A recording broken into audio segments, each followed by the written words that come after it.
오늘은 에스겔 39장 25절에서 29절 하나님의 열심이라는 제목으로 함께 은혜를 나누도록 합니다. 뉴욕에 가면 브루클린에서 미나탄 섬을 연결하는 공중에 달려있는 브루클린 다리가 있습니다. 처음에 존 오거스터스 레블린이 이 다리를 가설하려고 할 때 많은 사람들이 조롱을 했다고 합니다.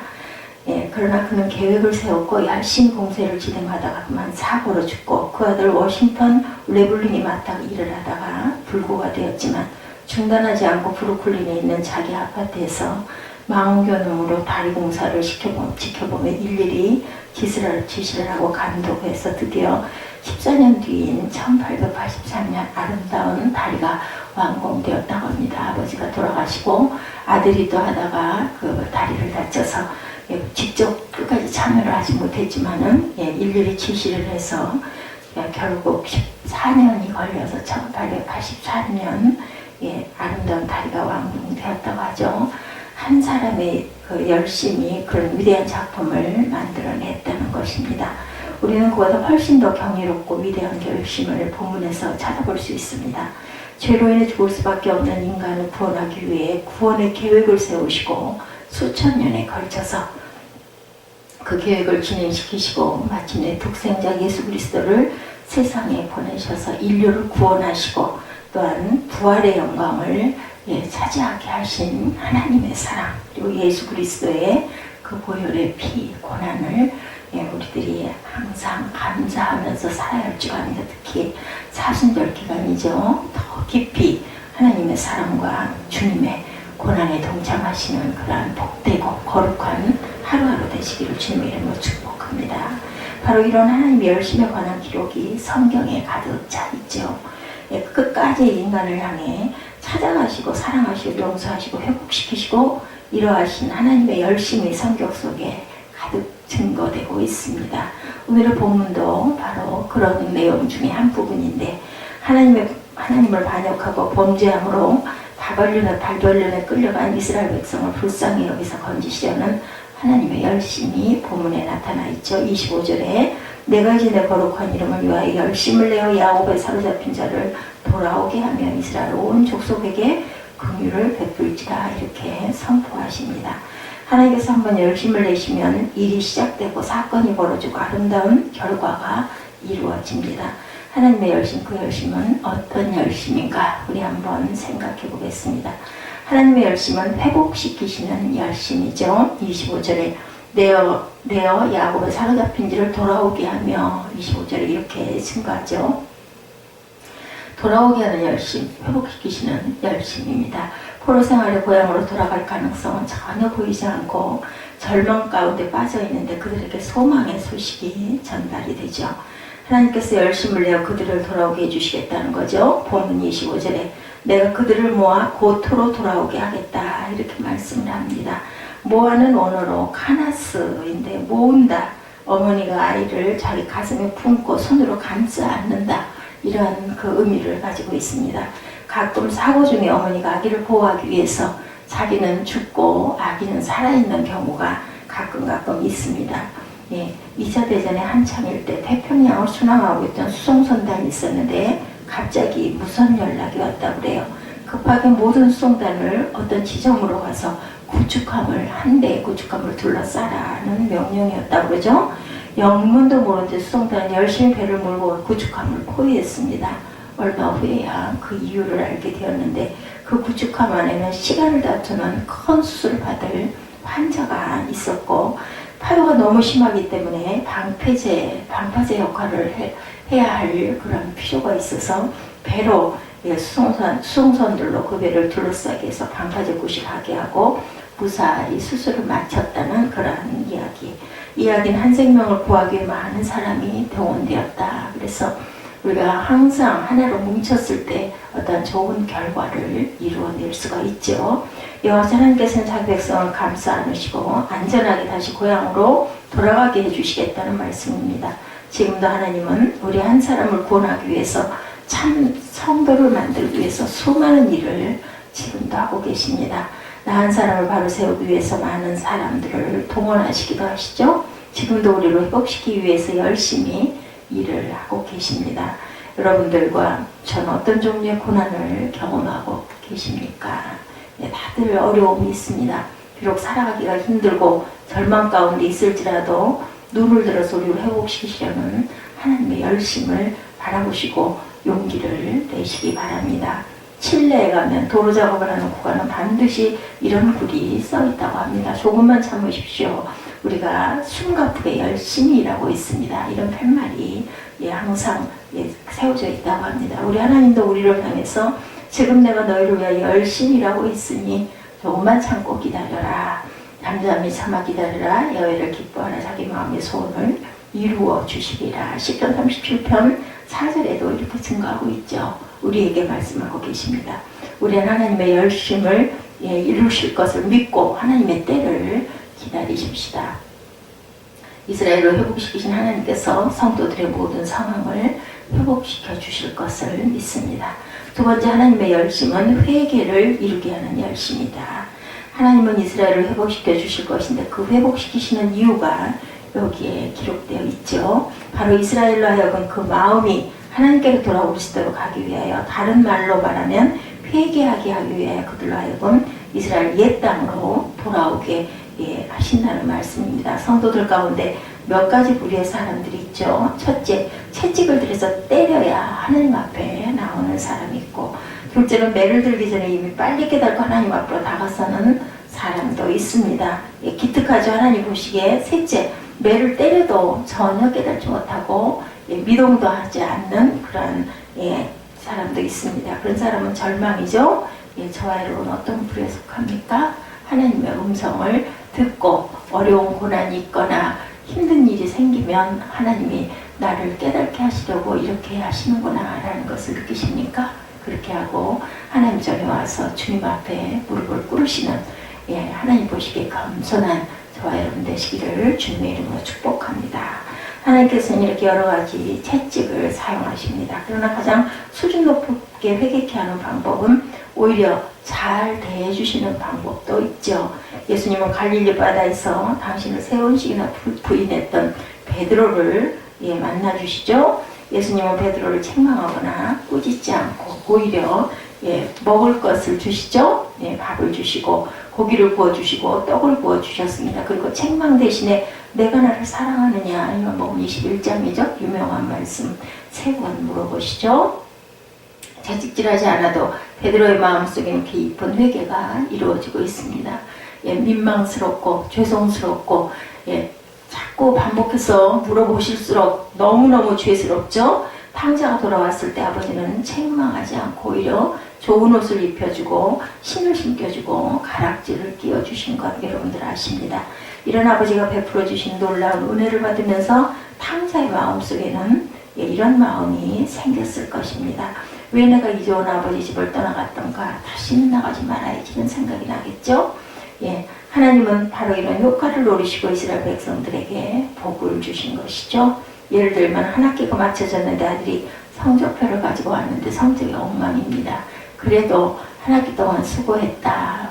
맛있는 거 뭐 피자 시켜줄까? 아니면 너 먹고 싶은 게 뭐니? 아니면 뭐 용돈을 준다든지 이러면 좀 글쎄요, 요즘 우리 학생들 그럴까요? 오히려 뭐 못해도 되나봐 이렇게 생각하고 그냥 오히려 더 소홀히 하지는 않을까. 저는 엄마 입장으로 그렇게 염려가 됩니다만 오히려 그렇게 함으로 해서 마음에 가책을 느끼고 열심히 할 수 있게 그러한 그 양심을 우리가 기다려보는 그런 마음도 필요할 것 같습니다. 꾸중을 들을 각오를 잔뜩 하고 저는 어렸을 때 그런 기억이 나요. 아주 그 아끼던 신을, 사주신 신을 냇가에 떠나려 보내고는 정말 혼이 날 것 같아서 겁을 잔뜩 먹고 집에 와가지고 잠자는 척하고 누워 있었어요. 왜 그렇게 잠자는 척하고 누워 있으면은 잠은 얼른 안 오고 목에서 침이 꼴깍꼴깍 넘어가는지 바로 등 옆에서 부모님이 앉아서 식사를 하시는데 딱 자는 척하고 누워 있을 때 아주 괴로웠던 기억이 있습니다. 그런데 의외로 아침에 일어나 보면은 사실을 아시고도 별로 야단을 치지 않을 때 얼마나 기뻤는지 그 기억이 납니다. 이렇게 차라리 꾸중보다는 그냥 이렇게 놔두고 다독여 주셨을 때 오히려 더 다음에는 더 조심해야지 이런 마음이 들기도 하죠. 주님 지금 이스라엘에게 이런 효과를 얻기 원하셔서 그들을 고향으로 돌아가게 하시고 이스라엘을 회복시키신다라는 말씀으로 계시를 주십니다. 26절에 그들이 그 땅에 평안히 거하고 두렵게 할 자가 없을 때에 부끄러움을 품고 내게 범한 죄를 뉘우치리니 이렇게 말씀합니다. 우리 하나님께서 우리에게 주시는 모든 종류의 고통과 문제는 결국 우리 마음을 하나님께로 돌이키기 위한 게 목적이죠. 재앙을 줘가지고 죽게 하려고 그러는 게 아니라 깨닫게 해서 다시 회복되기를 원하시는 하나님이시기 때문에 어떻게 하든 그 자식이, 그 자녀가 깨닫고 돌아오기만 하면 됩니다. 주께서 그 사랑하시는 자마다 징계하신다고 히브리서 12장 6절에 증거하죠. 무릇 징계가 당시에는 즐거워 보이지 않고 슬퍼 보이나 후에 그로 말미암아 연단한 자에게 의의 평강의 열매를 맺는다. 히브리서 12장 11절에도 이렇게 말씀합니다. 어떤 종류의 채찍이든지 우리 하나님께서 우리에게 주시는 모든 것은 그 속에서 우리를 거룩하게 하고 온전하게 하기 위한 하나님의 열심을 발견할 수가 있다. 이런 일을 통해 우리는 회개해야 합니다. 더 중요한 것은 하나님이 우리에게 잘해주실 때 은혜를 베푸시고 사랑을 베푸시고 별 문제가 없을 때 하나님께로 마음을 돌리는 회개, 이것이야말로 가장 수준 높은 회개이겠죠. 슈바이처 박사가 어느 날 아침에 일어났습니다. 가만히 보니까 너무 여러 가지가 행복한 거예요. 본인이 생각할 때 감사한 거죠. 몸이 건강하고 좋은 가정이 있고 아주 명석한 두뇌를 또한 하나님이 주셨고 모든 것에 부족함이 없는 교육도 받게 해주셨고 그래서 정말 감사했다고 합니다. 그 행복한 아침에 그는 하나님 앞에 결단을 하고 헌신을 하기로 결단을 했대죠. 하나님 아버지 이렇게 좋은 것을 나에게 많이 주셨는데 이것이야말로 내가 하나님께 몸을 바치도록 하기 위한 하나님의 사랑인 것을 깨닫습니다. 이렇게 고백을 했다고 합니다. 그리고는 그는 일생을 몸을 바쳤습니다.